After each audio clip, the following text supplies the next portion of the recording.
রাধে রাধে রাধে। চলার সাথী চ্যানেলের পক্ষ থেকে সকলকে স্বাগত। আজ আমি 2025 সালের শ্রাবণ মাসে সোমবারের শিব পূজার কথা বলবো। এটি আমার দ্বিতীয় পর্ব। সোমবারের শিব পূজা করার আগে বাবা ভোলানাথের কাছে মনে মনে সংকল্প করে নিতে হয়। তারপর বাবাকে পঞ্চামৃত দিয়ে স্নান করাতে হবে। দুধ, দই, ঘি, মধু, চিনি এই একটি পইতে অবশ্যই করাতে হবে।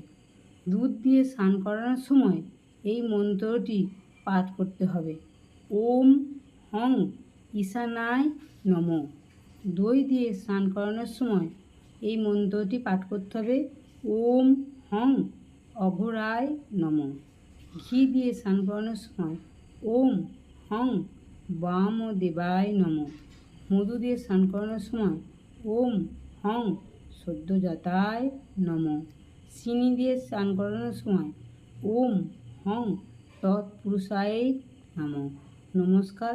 ভালো লাগলে চ্যানেলটি লাইক, শেয়ার ও সাবস্ক্রাইব করে দেবেন।